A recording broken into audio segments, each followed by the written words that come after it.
Hi everyone, today we're going to learn about how to make an artist signature.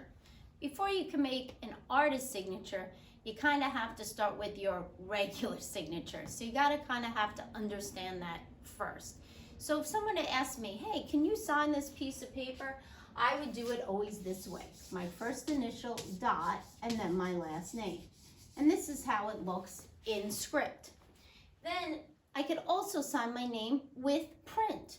So if I wanted to do all capital letters, kind of like how you learned in elementary school, my name would look like this. If someone asked me to do it in all lowercase, then it would look like this. And if I was asked to do it combination, like the right way, where you have the capitals that are supposed to be capitalized, everything else would be lowercase, I would do it like this. Now notice how I'm writing my name. I'm only writing my first initial dot last name. Why do I do that? Well, for space reasons and for identification. If I were to write Jacqueline Corson, it would take up way too much room on my artwork. If I were just to write Jacqueline, well, there's probably more than one Jacqueline here in the school. So that's why we go for first initial dot last name. Now these look nice and they're fine, and I could read them, they're clear, but it's not really an artist signature. With an artist signature, you want to make it super creative. So we want to turn our regular signature into something that has a little bit more personality. So how would I turn my regular script signature into an artist signature? Well, here's an idea. I could do something like this.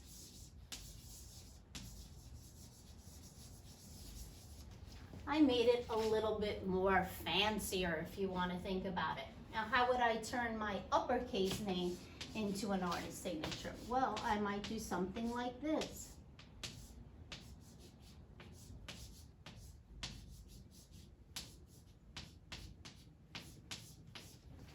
That looks different. Now, what about all lowercase?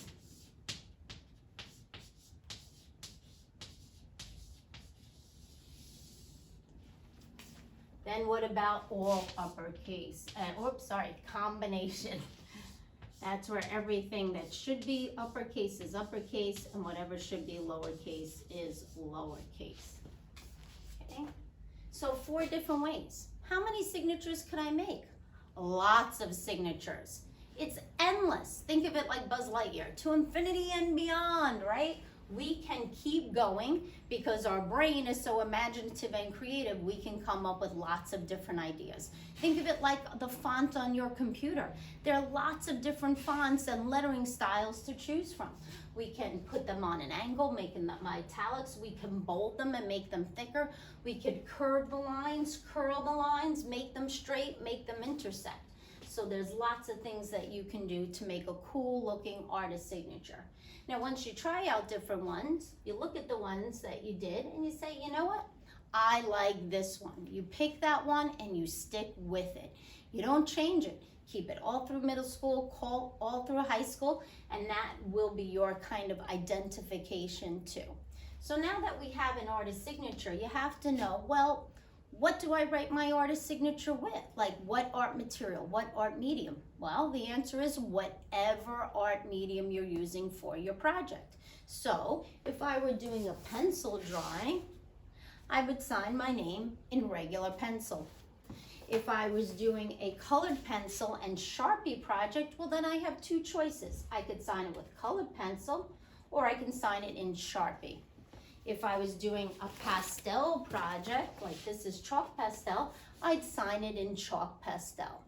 Now, one thing you'll notice about all these pictures that I'm holding up, my students did their first initial, dot, last name, but where is it on the picture? Well, it's in the bottom right-hand corner. And if you notice, it's in a little bit, about a 1/4 of an inch, right? So there's room at the bottom, and there's room on the right side of your artwork. Why did they do that? Well, they learned a lesson from me, your art teacher, who made a big error when she was doing her artwork. So this was a painting I did in college, and it was an oil painting, and we had to make it look like a famous artwork, and I did it after one of the most famous still life artists of the Impressionistic time called Paul Cézanne. And I did the painting, never used oil paint before, and I got a really good grade. I got an A+, so I was super psyched about it. And I decided, you know what, I did such a great job, I'm going to get it professionally framed. When you get a piece of artwork professionally framed, they put a mat on it. A mat is this colored cardboard that will enhance your artwork, and then you pick out a frame. Sometimes it's metal, sometimes it's wood. I was so excited, they framed it, I went and picked it up, and then I noticed, uh-oh, what's missing? My artist's signature. So what happened was, it did put my signature on the artwork, but I put it too close to the edge. And when the professional framer put the mat on, they had to overlap the picture a little bit, and my name went missing. So now, can I really prove it's mine? Well, of course I can. All my friends and family know I'm an artist, and they know I paint. But if anybody that I didn't know, I probably couldn't prove it because we couldn't see my name there. So that's the importance of using your artist signature, first initial dot, last name, and putting it in the right place with the right material so that it doesn't get covered up. So now you have fun trying your own artist signature. Go for it.